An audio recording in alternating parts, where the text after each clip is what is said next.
Hello everyone, my name is Denis Yashanov. I am an expert in monetization at CAS.AI, and today we continue the series of questions from developers on how to improve monetization in their mobile games. How to choose a monetization model for a new game. The monetization model should be chosen primarily based on the genre in which the game will be. If you are in the process of developing a hybrid casual or casual game, or working on a hybrid casual project, you will need to rely on a model that is based on advertising monetization in order to generate revenue and sustain your project financially. If you are creating a less formal game with an emphasis on mid-core, you have the option to select a hybrid monetization strategy. A hybrid monetization approach implies that your game will have both advertising and in-app purchases seamlessly integrated. The optimal proportion for such a scheme is a 50-50 ratio. However, it is also possible to have a 70-30 or 60-40 distribution.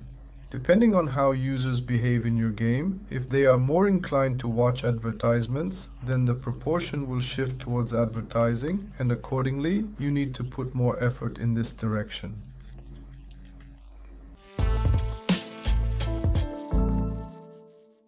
Which model is suitable for a beginner? For beginners, especially if it's their first game, I would recommend trying a monetization scheme based solely on advertising, that is, an advertising-based monetization scheme. It will be simpler and clearer for the process of building the game economy.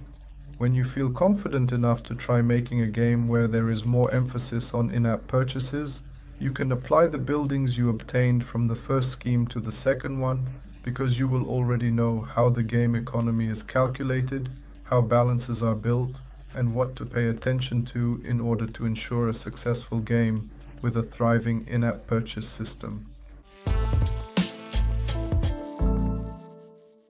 Should the monetization strategy differ for the same game released on different platforms?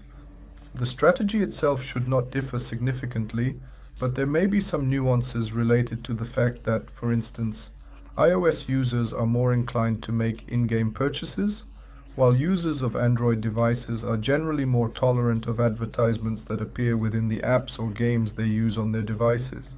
Considering these factors, you will have the ability to make adjustments more effectively and prepare a strategy in a better manner for a specific platform, but the overall scheme may not undergo any changes. Is it possible to modify the monetization strategy in the game a couple of years after its release? Yes, the scheme can be altered, but it is necessary to have a clear understanding of your game and identify your target audience. For games in which the monetization scheme relied on advertising, the process of incorporating in-app purchases will be considerably simpler and will not generate as many inquiries from users as it would, for instance, if your game was exclusively centered around in-app purchases and you introduced advertising into the mix. In the initial scenario, you have the option to easily include, examine the latest iteration, assess its comparison to the previous one, and potentially comprehend whether there is an enhancement in your lifetime value. In the second scenario, my suggestion is to begin by conducting tests on a strategy involving the inclusion of advertisements for recently joined players within the game. Because they don't know, they lack experience as it was before, and you will be able to compare their data with those users who have been in your game for a long time. If your core product metrics have not been impacted, you can gradually initiate the process of implementing a new monetization strategy for these users over a period of time. How can rewarding videos be implemented without reducing user retention? The ideal approach to integrating rewarded video is organically, providing users with help, hints, or extra lives and energy in the game. This seamless and natural implementation ensures a positive user experience, incentivizes engagement, and maximizes retention rates without compromising the overall retention of users. By way of illustration, if you possess a puzzle game or a game that revolves around hidden object, and the user has exhausted all available hints and is encountering a challenge in progressing to the next level, you have the option to present them with the opportunity to view an advertisement and grant them a single hint to assist them in overcoming that particular level. Or is it better to give 3-4 hints so that his motivation is higher to watch this video? If your game is associated with arcade elements and entails the user having lives or energy that they can expend to advance through levels, and if they happen to lose within a level, you can provide them with the option to restore their progress from the precise point where they lost by watching a video advertisement. This is the most natural and least bothersome way to implement a revision in videos.